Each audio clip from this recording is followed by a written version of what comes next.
Salut à tous et bienvenue dans ce 45e déjà point actu consacré à la série Stranger Things. D'ailleurs, bonne année 2020 à tous, ça il me semble que je l'avais pas dit en live. Bon alors, est-ce que cette année sera l'année de sortie de la saison 4? Ou bien alors, est-ce que ce sera une année à blanc comme 2018? Voilà le genre de questions qui flottent déjà dans l'air et puis qu'on s'est déjà posé. Il y a le début de tournage, bon alors on en est où? Est-ce que ça démarre? Où est-ce que ça se situera? En tout cas, voilà les éléments qui façonnent l'actualité de la série aujourd'hui. Donc du coup, voyons où on en est.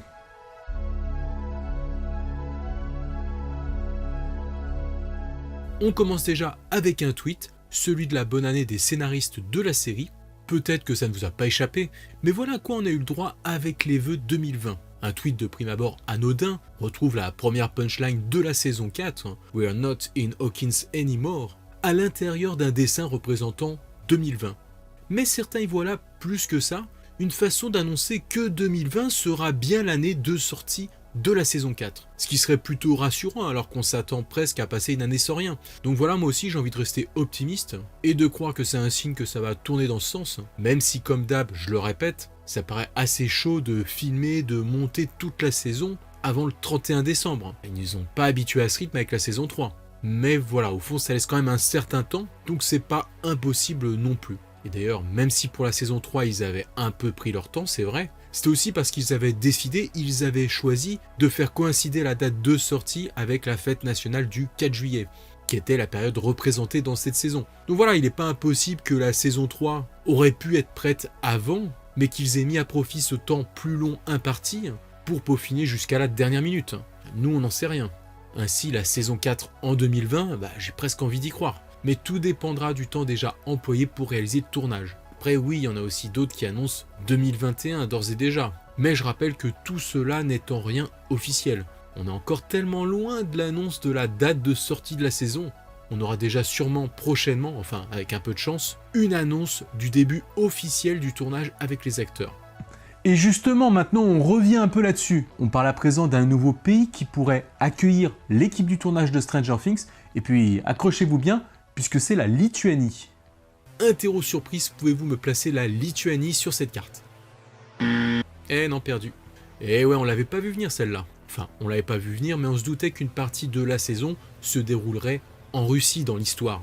Et du coup, le tournage dans un pays proche pourrait servir à donner le décor de fond façon Russie. D'ailleurs, je sens que si ça se passe bel et bien là-bas, ça va être compliqué d'avoir des photos de tournage. En tout cas, ce lieu ne concernerait bien sûr qu'une partie des scènes. On aura aussi probablement une grosse partie à Atlanta, comme d'hab. Mais en tout cas, avec cette nouvelle destination, la phrase résonne un peu mieux. Nous ne sommes plus à Hawkins. Pour l'heure, pas de Londres ni de Nouveau-Mexique, mais une destination qui n'en éveille pas moins la curiosité. Est-ce que cela pourrait servir à représenter la Russie de Kachamka? Peut-être des villes, villages alentours? Il est déjà évoqué une prison. Voilà, grâce aux photos du compte Insta Stranger Things Filming, la prison de Lukiskis, ça ne se prononce probablement pas comme ça. En tout cas, voilà ce que ça donne sur Google Earth, j'ai fait mes petites recherches. Une vieille bâtisse qui pourrait donc être un lieu très important, peut-être utilisé de façon récurrente tout au long de la saison, un peu comme le Starcourt Mall. Est-ce que ce sera là un nouveau lieu emblématique de la série? Ce qui est sûr, c'est que personne n'a oublié l'Américain en fin de saison 3. Maintenant, on pourrait commencer à se dire qu'on va suivre la détention de ce mystérieux personnage. Et du coup, si on le suit comme ça pas mal de temps, tout porte à croire que c'est un personnage important, sans doute un personnage qu'on connaît déjà, pour qu'il lui soit consacré autant d'attention là dans la saison. Hopper, es-tu là? Brenner?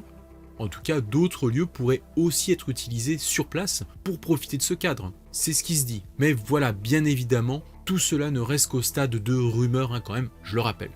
Et d'ailleurs, ce qui serait intéressant de savoir dans ce cas-là, c'est quels acteurs de la série pourraient s'y rendre. Il paraît d'ailleurs qu'ils pourraient tous tourner en plusieurs groupes séparés pendant une grosse partie de la production. Là encore, ça en dirait long sur l'intrigue, surtout si c'est Millie Bobby Brown qui devait aller tourner là-bas en Lituanie. Et puis d'ailleurs, même le reste de la bande. Ça laisserait se questionner sérieusement sur la façon dont leurs personnages sont arrivés dans ce décor un peu à la russe. En tout cas, ce qui est intéressant de noter aussi pour la Lituanie, c'est que s'il avait lieu là-bas, le tournage devrait se dérouler dans plusieurs endroits ayant aussi servi récemment à accueillir la mini-série Tchernobyl. Je vous avais d'ailleurs un peu parlé de cette série qui est excellente. Si vous l'avez vue, ça permettrait de comprendre à quoi pourrait ressembler cet environnement, cette toile de fond dans la saison 4. Et au-delà de ça, bien sûr, ça me permet de parler de la théorie de Tchernobyl. Le Stranger Tchernobyl, on va dire. Cette théorie qui est populaire, hein, je l'ai lu à plusieurs endroits déjà, elle tourne depuis quasiment la fin de la saison 3 sur la toile. Et il me semble que je ne l'ai jamais évoqué sur ma chaîne jusque-là, donc pour ceux qui m'avaient sollicité avec, voilà, j'en parle. Si chaque saison se déroule l'année suivante, 1983, 1984, 1985, alors la prochaine devrait se dérouler en 1986. Et s'il y a un grand événement historique à noter cette année-là, c'est le tristement célèbre drame de Tchernobyl, avec l'explosion d'une partie d'une centrale nucléaire, qui entraîna autant une catastrophe humaine qu'écologique. Franchement, regardez la série. Quoi qu'il en soit, certains pourraient y voir, à juste titre, l'occasion de raccorder cet événement à la saison 4 de Stranger Things. De la Russie à l'Ukraine où se sont déroulés les événements de Tchernobyl, cela pourrait nous amener dans la série à découvrir une nouvelle façon secrète dont a été provoquée cette catastrophe. Soit avec les Russes jouant aux apprentis sorciers avec l'Upside-Down, et puis ça tourne mal. Sinon, pourquoi pas un rapport avec le terrible Mind Flyer, ou carrément par l'intermédiaire d'Eleven. Bref, voilà, il n'y a rien de précis, mais les événements de la saison 4 pourraient conduire à réécrire ce pan de l'histoire pour le faire coller avec ce qui va se passer dans Stranger Things. Voilà, maintenant, comme d'hab, donnez-moi votre avis dans les commentaires concernant déjà la Lituanie, même s'il n'y a encore rien de sûr, la source reste quand même assez fiable et crédible, donc déjà, on pourrait se préparer à ça.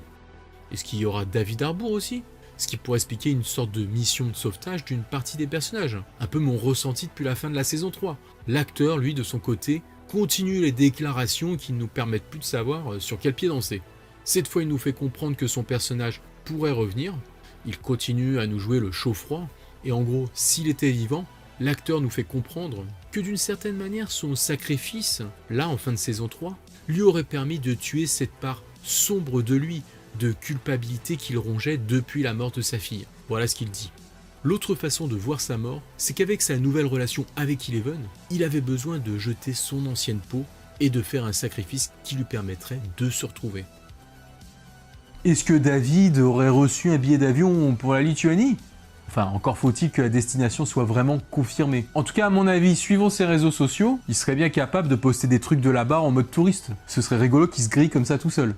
Enfin voilà, la saison 4 continue comme ça à se préciser un petit peu. On attend maintenant le top départ officiel du tournage, comme on l'a eu pour la saison 3. Si ça se trouve, on aura peut-être des news là au moment où vous regardez cette vidéo, hein, qui sait. Dans ce cas-là, comme d'hab, on reste connecté sur les réseaux.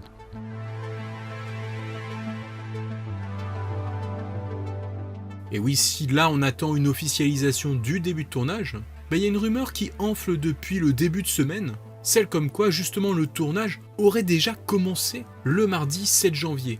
Bon alors le problème dans tout ça, c'est qu'il n'y a pas vraiment de preuves, c'est vraiment juste une rumeur, ni Netflix ni les frères Duffer n'ont fait entendre que c'était vrai, bon toutefois personne ne l'a démenti non plus, mais comme je disais précédemment, vu qu'on attend le début de tournage probablement ce mois-ci, en tout cas ce qui est sûr c'est que pour le moment le staff est particulièrement silencieux, et c'est aussi valable pour les acteurs. Et si on assistait là justement à une communication beaucoup plus discrète que celle que nous avions eue pour la saison 3, afin d'éviter les spoilers. Parce que comme Guyton l'avait dit précédemment, cette saison serait très différente des 3 autres. Donc de quoi donner envie de nous garder une surprise totale. D'un autre côté, Millie Bobby Brown a quand même posté sur Insta que le tournage arrivait bientôt. Donc ça désamorce un peu ce genre de rumeurs. Personnellement, ça m'étonnerait que ce soit déjà en cours. Bon après, je peux me tromper, hein. En tout cas, à quoi devrons-nous nous attendre cette fois de la part de la plus importante série de Netflix, hein, rappelons-le, le mystère reste total.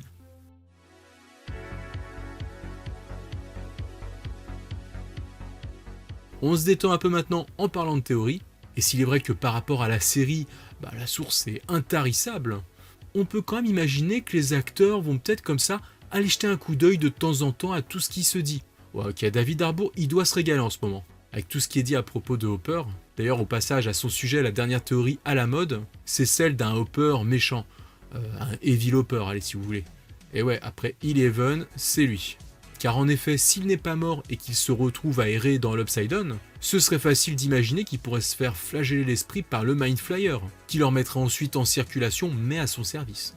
Bon, après Will en saison 2 et Billy surtout en saison 3, ça risquerait d'être un peu redondant. Surtout que déjà en soi, le fait de nous révéler qu'il aurait survécu, comment il aurait fait pour survivre, ce serait déjà une information conséquente à développer.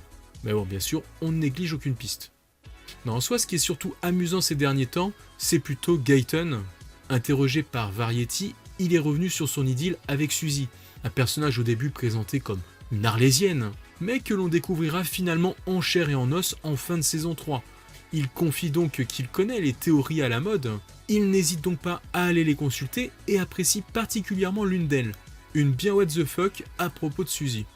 Toutes les théories sont intéressantes, mais ma préférée c'est celle qui dit que Suzy est en réalité un génie et une espionne travaillant pour le gouvernement russe. Je trouve ça tellement stupide et pourtant si drôle, j'espère juste que ce ne sera pas réellement le cas, parce que ce serait vraiment bizarre. Je pense qu'on peut dire sans grand risque qu'il ne craint pas grand chose à ce niveau-là. Mais on appréciera au passage le côté très inspiré de celui qui a inventé cette théorie. Beaucoup d'imagination. Hein.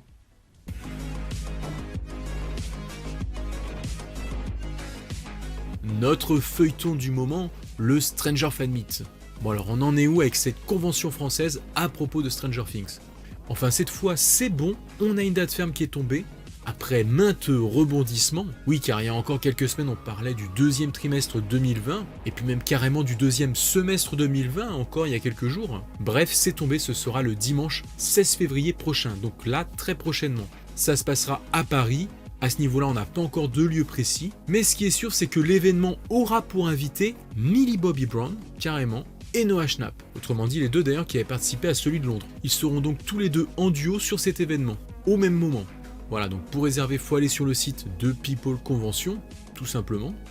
Alors après les premiers retours que vous m'avez fait sur les réseaux sociaux, c'est vrai que les places et puis le moindre extra avec les stars, les photos, les autographes, c'est hélas super cher. Mais bon, ça après c'est pas nouveau, même si le prix a peut-être un petit peu augmenté j'ai l'impression. Toujours est-il que forcément de faire déplacer des stars comme ça, ça demande un certain coût. Et donc le prix se répercute sur le nombre d'entrées, surtout si ça se passe pas avec énormément de monde. Et sur la moindre interaction avec eux. Surtout que pour ceux qui organisent ce genre d'événement, le but c'est pas juste de rentrer dans leurs frais, hein. Forcément ils cherchent à faire un peu de bénéfice, c'est comme ça que ça marche. Après perso je trouve ça quand même un peu dommage qu'il faille toujours payer pour la photo d'un côté et de repayer pour un autographe derrière.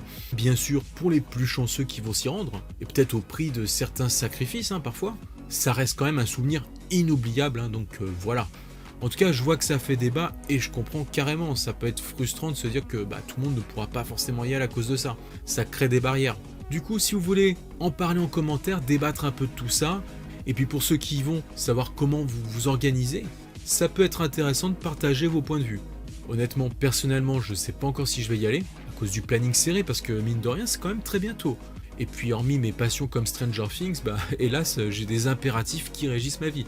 Bon, et puis aussi franchement au niveau du budget, car si j'y vais, je vais pas juste payer ma place, forcément, j'aurai envie de faire les extras et ça fera grimper le prix, en plus de la place de train, du logement, bref. On verra tout ça, dans tous les cas, je compte aussi sur vos retours, pour ceux qui y seront, avec vidéos, témoignages à l'appui, pour qu'on partage au moins ça ensemble comme la dernière fois. Et puis j'espère que pour l'occasion, les acteurs en dévoileront un peu plus sur l'avenir de leur personnage.